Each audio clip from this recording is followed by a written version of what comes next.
yeroo darbee mata duree gaa'ilaaf maatii jedhu irratti kutaa isa jalqabaa ilaalle keessatti qabxiilee ilaalle qabna. Qabxiilee nu ilaalle keessaa gaa'illi iccitii gadi fagoo ta'uusaa Efesoon boqonnaa 5:32 irra ilaaluu dandeenyirra. Iccitiin gadi fagoon gaa'ila keessa jiru iccitii waa'ee Kiristoosiif waldaa kiristaanaa keessa jiru akka inni ta'e, iccitiin gaa'ila keessa jiru iccitii abbaa manaa fi haadha manaa gidduu jiru akka ta'e, iccitoota kanas immoo muraasa isaa ilaaluu jalqabneerra kan itti fufnu ta'a. Dabalataanis gaa'ila eenyutu hundeesse isa jedhuu fi hundeen gaa'ilaaf hundeessaan gaa'ilaa Waaqayyo ta'uusaa ilaalleerra. Inni kan biraan gaa'ila jechuun maal jechuudha mata duree jedhu achi keessatti eegalleerra. Qabxii isa jalqabaa ilaaluu dandeenyerra. Qabxiin inni jalqabaa gaa'ila jechuun maal jechuudha isa jedhuu fi dhiira tokkoof dubara tokko gidduutti kakuu raawwatamudha jennee kaafne. Dhiira tokkoof dubara tokko kan nuun jenneefis gaa'illi kan dhaabatu saala faallaa dhiiraaf dubara gidduutti ta'uusaa, tokko kan nuun jenneefis gaa'illi tokkoof tokko gidduutti kan raawwatu ta'uusaa, kanas kan murteesse Waaqayyo mataa isaa ta'uu kutaa isa jalqabaa keessatti ilaalleerra. Qabxiin inni lammaffaa nuti ilaalle gaa'ila jechuun kakuu umurii guutuu ta'uusaa ilaalleerra. Kan yeroo muraasaa gaa'ila kontiraataa isaan dhaaban odoo hin taane gaa'ila umurii guutuu takkaatti galleennaan umurii guutuudhaaf wajjin jiraachuudhaaf waadaa galuudha jennee qabxiilee kan biroo baay'ee achi keessatti ilaaluu dandeenyerra. Har'a qabxii sadaffaa kan waliin ilaallu ta'a. Qabxiin inni sadaffaan gaa'ela jechuun maal jechuudha isa jedhuu fi gaa'ela jechuun ija namaa fuulduratti, ija seeraa fuulduratti, ija Waaqayyoo fuulduratti fudhatama kan qabu akka ta'e kan ilaallu ta'a. Ija namaa fuulduratti inni nuun jenne cidha nuun gaggeeffannu ija namaa fuulduratti kan mul'atudha. Qubeelaa nuun harkatti kaawwannu gaa'ela dhaabbachuu keenyaaf ragaa kan ta'udha. Kun ija namaa fuulduratti kan mul'atudha. Inni lammaffaan ija Waaqayyoo fuulduratti maaliin mul'ataa yoo ta'an kakuu isin Waaqayyoo fuulduratti galtan ija Waaqayyoo fuulduratti kan mul'atudha. Ija seeraa fuuldurattis akkasuma mallattoon walii mallatteessinu ija seeraa fuulduratti fudhatama qaba. Kanaaf gaa'illi dhaabbata guddaa hawaasa keessatti illee fudhatama guddaa qabu akka ta'e kan sin agarsiisudha. Gabaabumatti gaa'illi ija namaa, ija Waaqayyoo fi ija seeraa fuulduratti fudhatama kan qabu akka ta'e akkasiin beektan hin barbaada. Gaa'ila nuun dhaabbannuuf Waaqayyo mataan isaa ragaa ta'uusaa kan mirkaneessudha kakuu nuun gallu. Egaa fo'aan dachaa sadiin fo'amee dafeen cituu inni sagalee Waaqayyoo dubbatu kakuun abbaa manaa fi haadha manaa gidduutti walitti isaan fidee cimaa ta'uusaa kan agarsiisudha. Seenaa tokko haa ilaallu. Uumama boqonnaa 20 lakkoofsa 7 kaasaati ilaalaa. Seenaan kun seenaa Abrahaamii fi Saaraa gidduu jirudha. Abrahaam Saaraadhaan akkasittiin jedhe. Biyya nuun deemuuf jiru mootiin nama bareedu arginaan haadha manaa waan godhatuuf sababii kee akka nan ajjeefneef adaraa ani obboleettii isaati jedhee ishee gaafate. Saaraanis jecha Abrahaamiin fudhattee gaafa mootiin ishee gaafate ani obboleettii isaati jette. Abrahaamis gaafa gaafatamu obboleettii kooti jedhee ragaa ba'e. Abrahaamiif Saaraa gidduu kakuu gaa'ilaatu jira. Gaa'ilaan tokko ta'aniiru. Abrahaamiif Saaraan abbaa manaa fi haadha manaadha. Inni isaan dubbachaa jiran kun ija Waaqayyoo fuulduratti sobadha. Waan fudhatama hin qabnedha waan isaan dubbachaa jiran. Abrahaam kan inni kana godhe sodaa du'aa inni qaburraa kan ka'edha malee waa biraa sababii ta'uu hin danda'u. Firummaa dhiigaa qabaachuu danda'u eeyyee yeroo sanatti dhorkaa ta'uu dhiisuu danda'a waan ta'eef kun sababii ta'uu hin danda'u. Abrahaamiif Saaraa gidduu hidhata gaa'ilaatu jira. Kakuu gaa'ilaatu jira. Waaqayyo gaa'ilaan tokko isaan taasiseera. Du'a sodaa gargar ba'uudhaaf murteessan. Abimelek mootiin biyya sanaa yeroo Saaraa gaafatetti deebii isheen deebistee obboleessaaf obboleettii akka isaan ta'an yeroo isheen ragaa baatu Saaraa haadha manaa godhachuudhaaf gara mana isaatti fudhate. Halkan sanatti Waaqayyotti mul'ate akkasittiin jedhe. Amma haadha manaa namichaa galchiif jedheen. Sababiin isaa Abrahaam obboleettii kooti jedhe malee haadha manaa hin jenne. Saaraan obboleessa kooti jette malee abbaa manaa kooti hin jenne. Lamaan isaanii sobaniiru.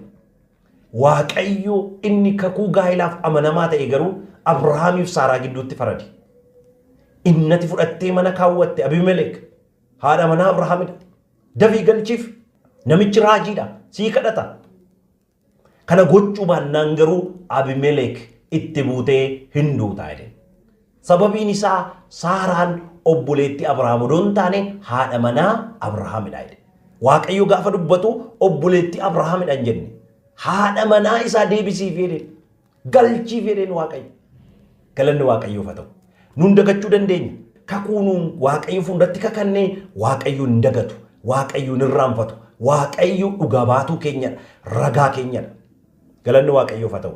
Kanaaf gaa'illi bu'uura maatiitii, gaa'illi bu'uura waldaa kiristaanaatii, gaa'illi bu'uura biyyaati. Kanaaf waldaan kiristaanaa baay'ee cimtee irratti hojjechuu qabdi. Inni kan biraan asirratti ani kaasuu barbaadu namoonni baay'een gaa'ila gaafa hundeeffatan dhoksaadhaan gaa'ila hundeeffatu. Maaliif akka barbaachise annaan galu. Gaa'ila jechuun iccitii waldaa kiristaanaaf Kiristoos gidduu jirudha jennee dubbanneerra. Iccitii waldaa kiristaanaaf Kiristoos gidduu jirudha jennee edda ibsine Kiristoos akkamittiin dhufee misirroosaa waldaa kiristaanaa simataa yookaan fudhataa jennee gaafa laallu dhoksee dhufee fudhata miti. Ifaan ifatti dhufee fudhata. Malakanni afuufame ergamoonni kumaaf kitilli wajjin ta'anii misirroosaa kana waldaa kiristaanaa dhufee fudhata. Akkuma kana misirrichi gaafa misirroo fudhatu waldaa kiristaanaa fuulduratti ifaan ifatti dhoksaadhaan utuu hin taane. Gaa'illi dhoksaan jireenya nama baay'ee diigeera. Obboleessa koo, obboleettii koo dhoksaatti gaa'ila raawwatinaa. Waldaa kiristaanaa fuulduratti lafa ragaan jirutti bakka buutuu Kiristoos ishee taate waldaa keessatti gaa'ila keessan raawwadhaa. Waldaa kiristaanaa keessatti gaa'ila raawwachuu keessaniin waldaan kiristaanaa waan isin irraa fudhattu hin qabdu. Gatii isin baasistu hin qabdu. Akkanumaan harka wal qabattanii dhuftanii gaa'ila keenya nuu eebbisaatu jettanii homaa rakkoo hin qabu. Waldaan kiristaanaa kana didduus jira natti hin fakkaatu. Kanaaf gaa'illi ija namaa, ija seeraa, ija Waaqayyoo fuulduratti fudhatamaa kan qabu akka ta'e akkasin hubattanii barbaada. Qabxiin inni afuraffaanii gaa'ila jechuun fakkeenyummaa waldaa kiristaanaaf Kiristoos gidduu jirudha. Fakkeenyummaan waldaa kiristaanaaf Kiristoos gidduu jiru maalidha jennee yeroo laallu Efesoon boqonnaa 5:32 irra kan jiru iccitii gadi fagoo of keessaa qaba. Inni jedhu suni iccitiin gadi fagoon waldaa kiristaanaaf Kiristoos gidduu jiru, iccitiin gadi fagoo abbaa manaaf haadha manaa gidduu jiru maalidha yoo jettan qabxiin inni jalqabaa akkuma Iyyesuus samii dhiisee waldaa kiristaanaatti maxxanee abbaan manaa maatii isaa dhiisee haadha manaa isaatti maxxanaadha sagaleen Waaqayyoo. Abbaan manaa haadha isaaf abbaa isaa dhiisee haadha manaa isaatti maxxana. Qabxii isa lammaffaa ilaalaa. Kiristoos waldaa kiristaanaa gaafa kansaa godhate dhiiga cinaacha isaa keessaa dhangala'een waldaa kana kansaa godhate. Akkuma kana Hewaan lafee cinaachaa Addaam keessaa baate. Cinaacha isaa keessaa baate, dhaqna isaati, foon isaati. Qabxiin inni sadaffaan nuun as keessatti ilaallu waldaan kiristaanaa Kiristoosiif dhaqna isaati. Akkuma kana abbaan manaaf haati manaa foon tokkodha, dhaqna tokkodha. Qabxiin inni afuraffaa nuun asirratti ilaallu akkuma waldaan kiristaanaa Kiristoosiif abboomamtu akkuma kana haati manaa abbaa manaa isheef haa abboomamtu. Dhoksaa waldaa kiristaanaaf Kiristoos gidduu jiru kan mul'isudha. Qabxiin inni kan biraan akkuma Kiristoos hamma lubbuu isaa dabarsee kennuufitti waldaa kiristaanaa jaalate abbaan manaa haadha manaa isaa haa jaallatu. Dhoksaa gadi fagoo waldaa kiristaanaaf Kiristoos gidduu jiru ilaalaa. Dhoksaa gadi fagoo abbaa manaaf haadha manaa gidduu jiru ilaalaa. Akkuma Kiristoos waldaa kiristaanaa dhiisuu hin dandeenye lubbuu isaatiin dhiiga isaatiin bitate akkuma kana gaa'illi abbaa manaaf haadha manaa gidduutti hundaa'e dhiisuu gargar ba'uu hin danda'an. Gargar ba'uu kan isaan danda'an du'a qofaati. Qabxiin inni shanaffaanii gaa'illi hunda biratti ulfina qabeessa ta'uudha. Gaa'illi hunda biratti ulfina qabeessa ta'u. Ciisichi gaa'ilaas hin xureeffamin. Waaqayyo warra halaleef ejjituutti faraduuf jira jedha. Kutaa kana gaafa laallu gaa'illi hunda biratti ulfina qabeessa ta'uudha. Eenyu biratti? Hunda biratti. Beekaa fuulduratti, wallaalaa fuulduratti, jabaa fuulduratti, dadhabaa fuulduratti, hunda biratti ulfina qabeessa ta'u. Ciisichi gaa'ilaa hin xureeffamin. Waaqayyo warra halaleef ejjituutti faraduuf jira. Har'a isa waaqayyo hunda biratti ulfina qabeessa haa ta'u jedhee salphisuudhaaf seexanni baay'ee deemaa jira. Dhaloonni kun isa waaqayyo ulfina qabeessa jedhee salphisuudhaaf baay'ee ariifataa jira. Garuu yaada waaqayyo mormee kan danda'u tokko illee hin jiru. Waaqayyo ulfina qabeessa ta'u jedhee gaa'illi hunda biratti ulfina qabeessadha. Kun waan jaallanneef kan ta'u waan jibbineef immoo kan dhiifamu miti. Jaalannus jibbinus ija waaqayyoo fuulduratti gaa'illi hunda biratti ulfina qabeessadha. Waaqayyo kana duwwaa jedhe miti.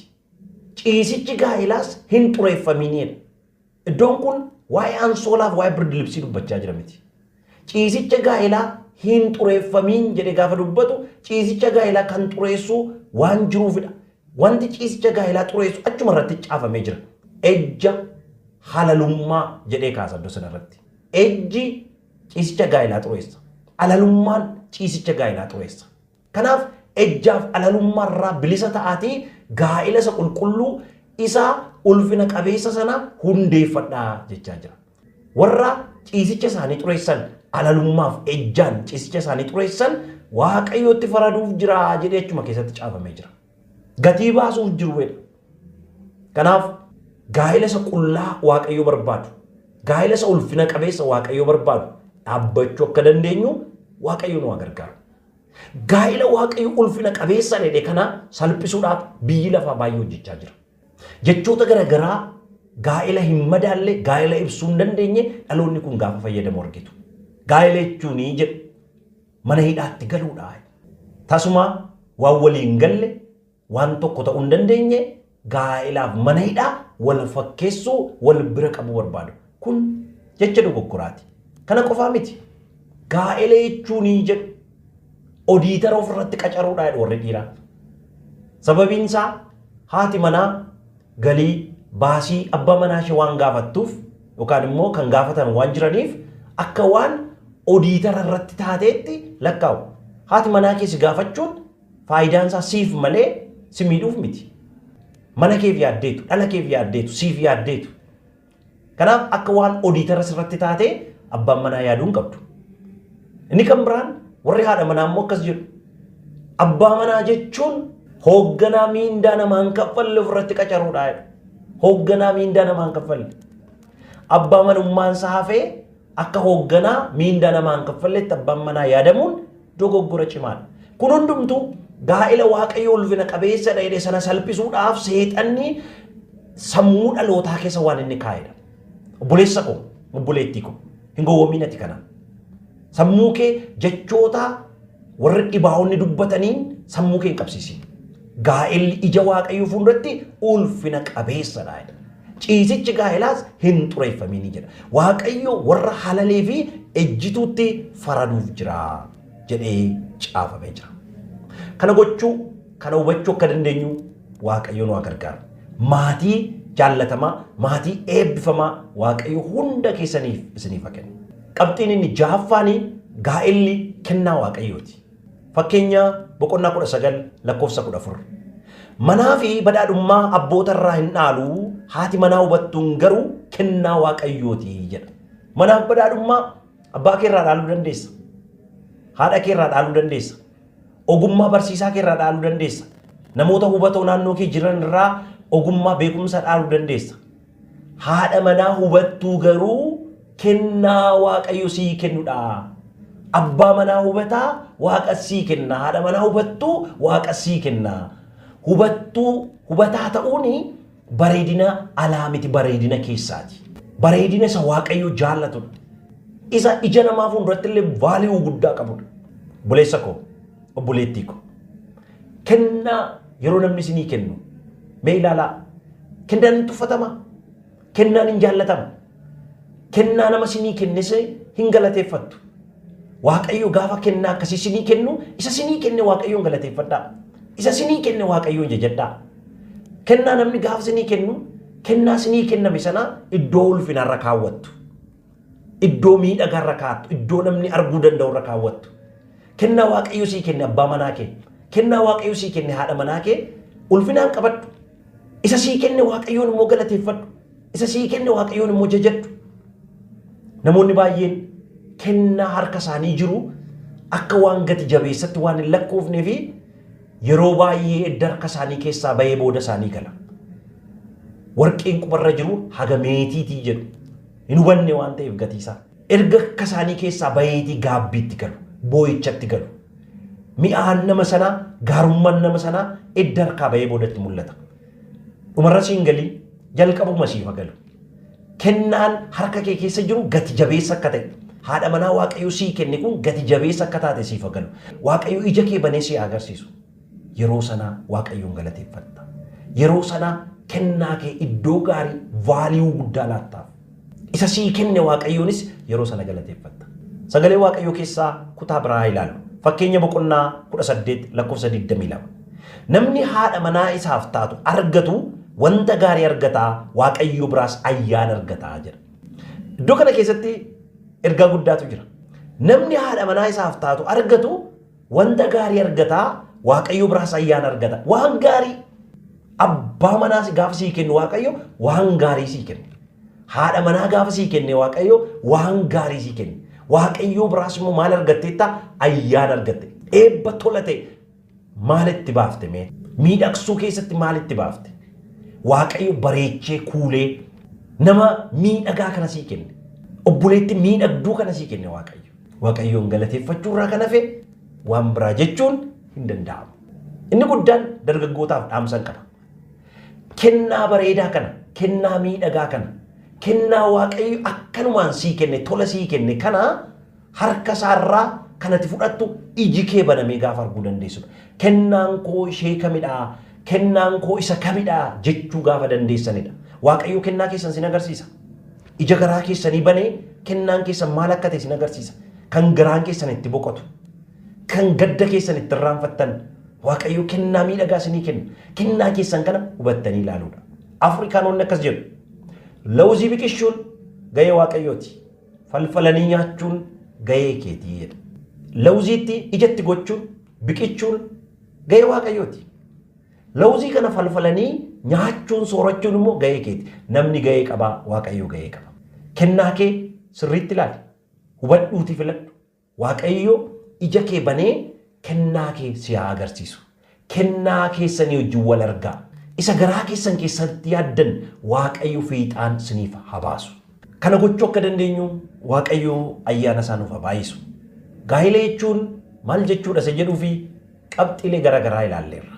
Amma immoo mata duree biraa kutaa sadaffaatiin hamma deebinee wal arginutti waaqayyo ayyaana isaa siniif haa baayisu jecha akkuma kanaan dura gootan viidiyoo kanaaf barreeffama kanaa olii jiru warra kaaniif firoottan keessaniif qooduudhaan gahee keessan akka baatan dhaamsa kootii waaqayyo hamma deebinee wal arginutti ayyaana isaa bakka jirtanitti siniif haa baayisu. Nagaa waaqayyoon ta'a. Kan gooftaa ta'uu jilbi keessanii waliin tuffatinaa walii keessanii isheen kabajuu inni isa jaallatu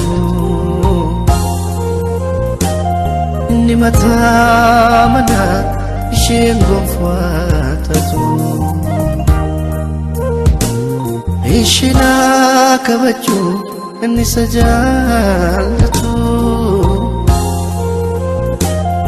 inni mataa manaa isheen gonfatatu.